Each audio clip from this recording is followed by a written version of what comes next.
Without a doubt, there is a lot of confusion about every single vitamin and mineral, but possibly none more confusing than vitamin D.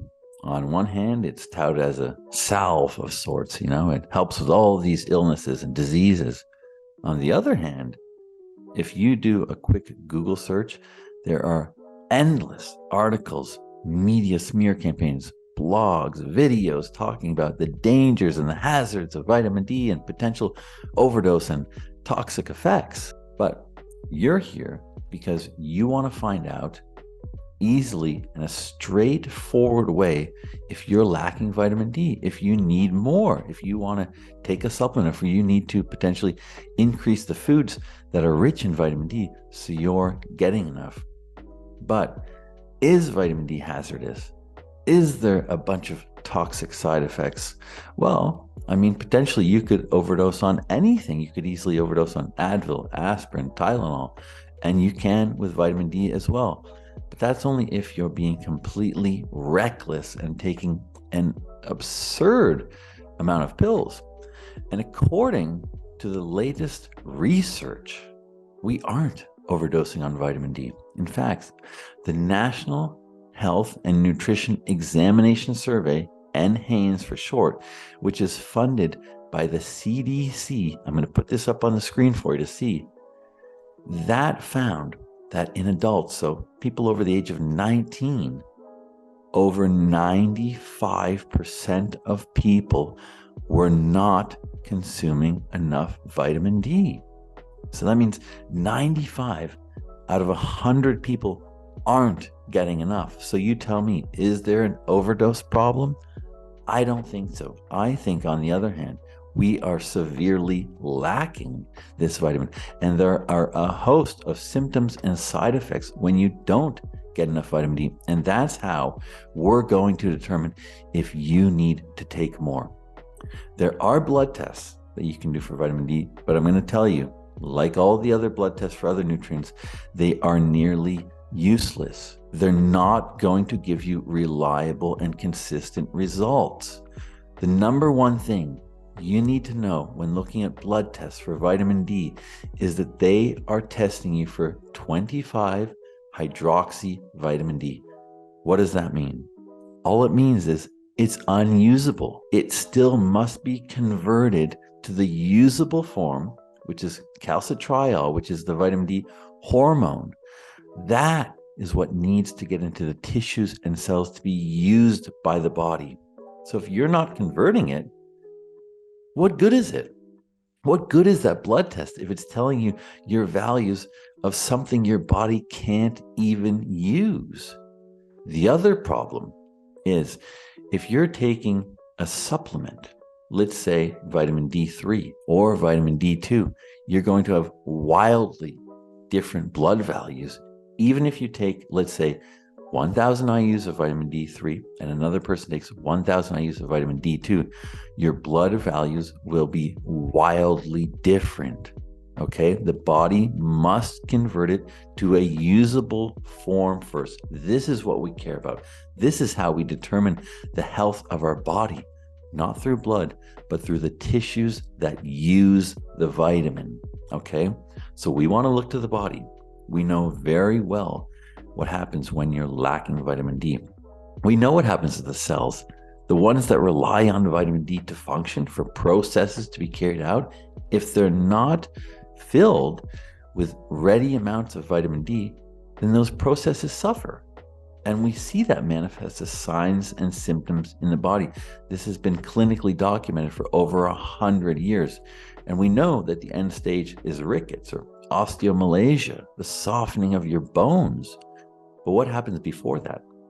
There are signs and telltale symptoms that tell you you're getting to that stage. We want to look at those. We want to examine those to determine if our body and our tissues are lacking. So I'm going to list those for you. We're going to go through them together. And if you're experiencing 3 or more of those, this is when you want to consider increasing your vitamin D. So, what are those symptoms? Number 1, depression. Number 2, insomnia. Number 3, constipation. Number 4, bone pain. Number 5, fatigue. Number 6, muscle aches and cramps. Number 7, susceptibility to colds and flus. Number 8, osteoarthritis. Number 9, excessive cavities. And last, but certainly not least, we need to include this is rickets disease or osteomalacia. And that is, of course, a telltale symptom. So again, you want to experience at least 3 of those in order to assert that you require more vitamin D, that your tissues are lacking it.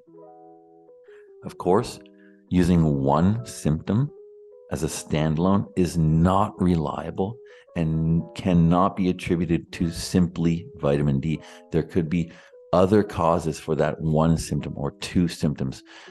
You could be taking prescription drugs that have those as side effects. You could have allergies or intolerances that show up as those symptoms and signs.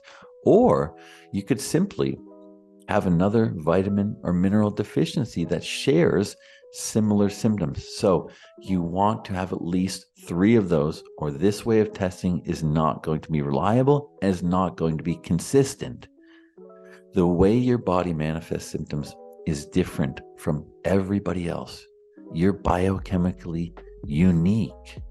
So you may have 3 symptoms on that list, and your neighbor may have 3 other symptoms on that list. You both need vitamin D, but again, those symptoms are showing up in your genetic weak spots. So what do? You have 3, 4, 5, 10 of these symptoms.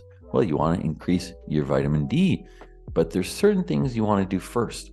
You want to look at what antagonistic substances are affecting your vitamin D absorption, your vitamin D assimilation, okay? Or what's causing it to be excreted faster, because this could be playing a role in your low vitamin D levels. I'm going to list those for you now.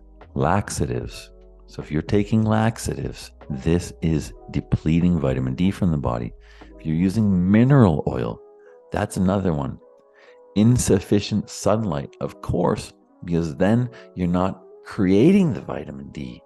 You're not building any up in your system if you're lacking sunlight. And then the fourth, another thing to consider, and this affects almost everybody. I mean, who doesn't have this? Stress. If you're stressed, your vitamin D is not going to be converted or used properly. So the first thing you want to do is minimize those 4 things that I just mentioned. Okay, so you want to get plenty of sunlight. You don't want to use mineral oil. You don't want to use laxatives. Now, I'm not giving you medical advice, but just remember that those do deplete vitamin D. And of course, you want to lower your stress as much as possible. Now you've done those 4 things. You still have the symptoms. What do? You can certainly take a vitamin D supplement, or you can simply increase the foods in your diet that are rich in vitamin D. That's the simplest, easiest way to do it. And if you have other vitamin or mineral deficiencies, increasing the foods is the best option, because there are, of course, other micronutrients within those foods, and they kind of take care of other deficiencies that you might have as well. So let's look at a list of the foods that are highest in vitamin D that you can incorporate into your diet if you're experiencing these symptoms.